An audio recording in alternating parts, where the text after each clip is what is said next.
It is late night. Not too late, but it's quite late to sleep.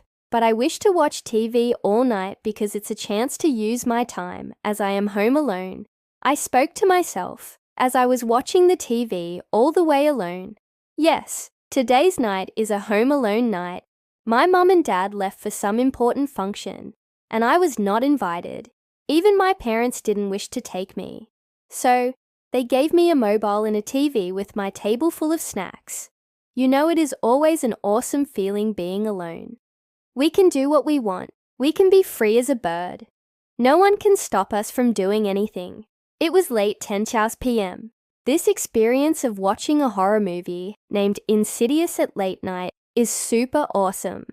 I was seeing the movie with an ocean of interest. So, I was totally leaned in that movie that I did not even notice I got a call from my mom. I realized that I got it when I saw the phone in the 3:45-minute break. Then I chatted with my friends. Suddenly, I heard something falling in my kitchen. I turned back and found nothing. I consoled my gear saying it may be just a rat.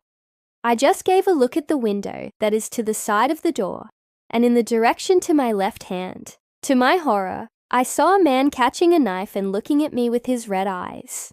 Chills ran down my spine and I froze. I didn't look around and immediately hid under my sofa. I didn't know what to do. I peeped through the small hole of the sofa and my blood froze as the man was still standing, but with a creepy smile. I guess I haven't seen this type of smile in any horror movie. It's scarier than that.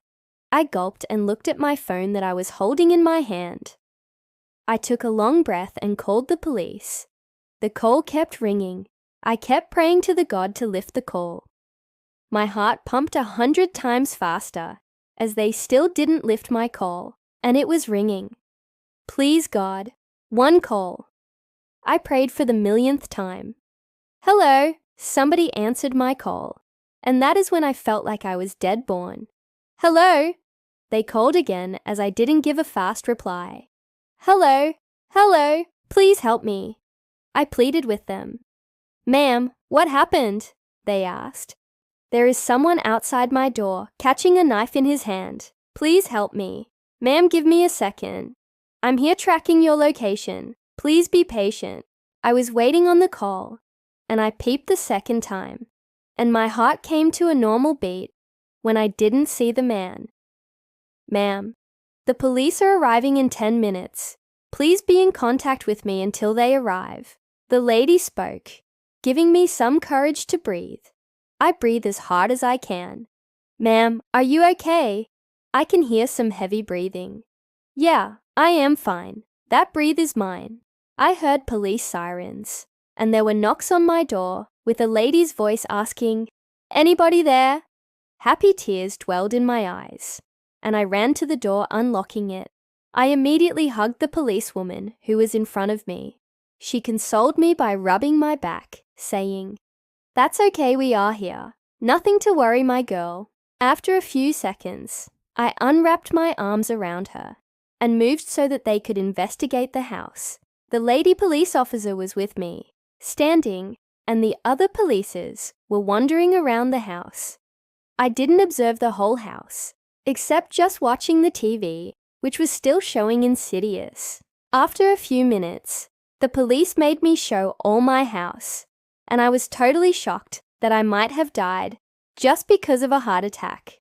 The house had muddy footprints starting from the storeroom, continuing in the kitchen, and ended just behind my sofa where I have been sitting.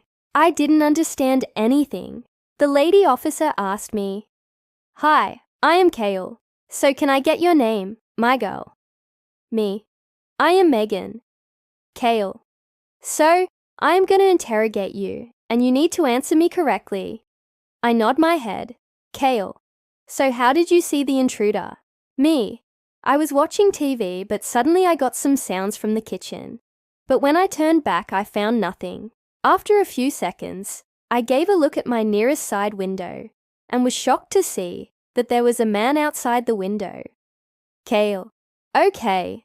So what you have said is exactly matching to our expectations, but there is a slight change that may shock you. Me. What? What change? Kale. The man or the intruder whom you saw in the transparent window is not outside the window, but inside the window, inside the house. My mouth was hanging, with my eyes widened, and my breathing stopped for a second. Me. What are you talking? Kale. Yes, Megan. Let me show you an example, she said as she called a man police officer and made him stand on the last footprint that was behind the sofa. I was made to sit in the exact before position. I looked at the window and was thrilled that his reflection was like he was outside the window, but not inside. I turned towards Officer Kale. She smiled at me and asked, looking like it was outside. I nodded my head and asked. I realized he was inside, behind me. But how did he break into the house? He broke your storeroom, which was really weak, Kale said, as she showed me the rusted lock. But why didn't he kill me? I asked. That is what we are thinking. But by God's grace, you were saved. We will inform your mother and father about this. You can take rest sitting here. We will be here until your mother and father arrive, she said, as she was searching for something in her pocket, maybe a phone to call my parents. I was just blankly looking at the window, wondering why that intruder didn't kill me. I don't why he didn't, even when he had a chance, but I believe it was by God's grace.